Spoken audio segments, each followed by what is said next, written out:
Progressing well. Going back to last night, I didn't make it post game.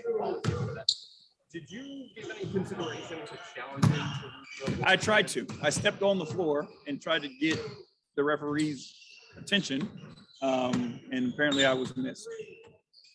Yeah. How are Jetty and Progressive tonight? Yeah.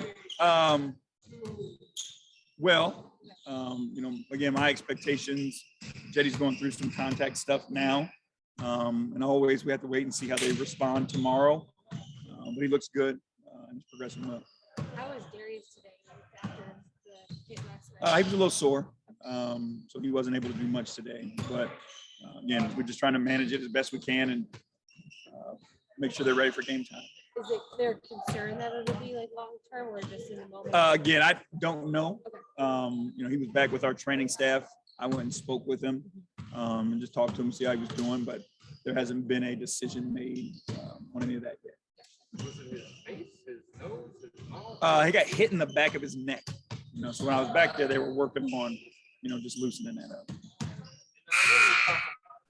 Jarrett adding different things on offense, but he seems to get better on the offense. What about this?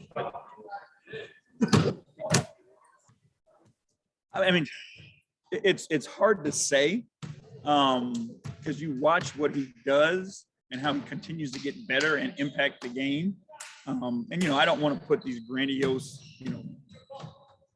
ceilings or whatever on people, but I think he has the opportunity to be one of the best centers in our game and the best two-way centers in our game. Like, he's found a way to score and be a threat on the offensive end of the floor that I don't think a lot of people saw coming.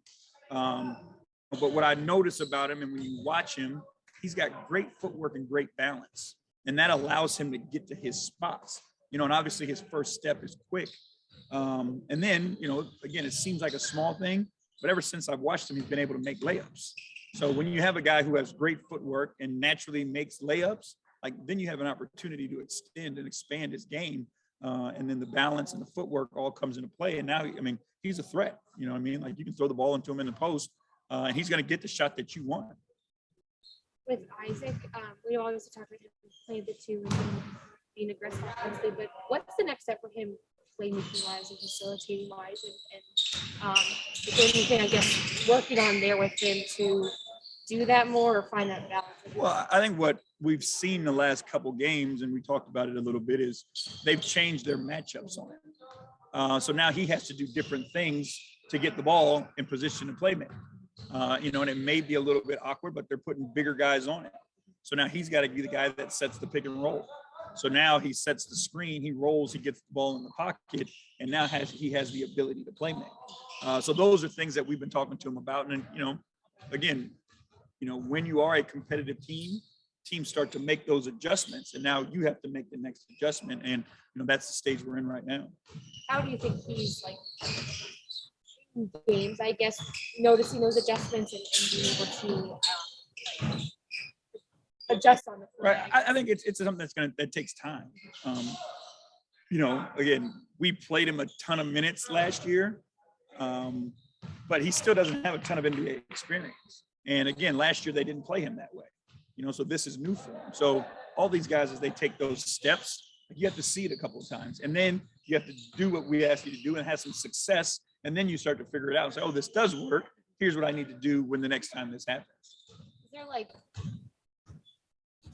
wiggle room, I guess, in this process while he is figuring out, adjusting, learning, and just kind of giving him that room to.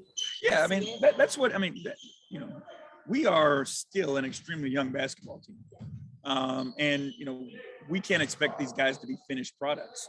So they're going to take some bumps along the way. If they compete, if they play selfish basketball, they'll stay on the floor and get the opportunity to play through those mistakes and play through those learning curves. Those two controllables, they're not doing those things. That's when it becomes an issue. And we haven't had that problem yet.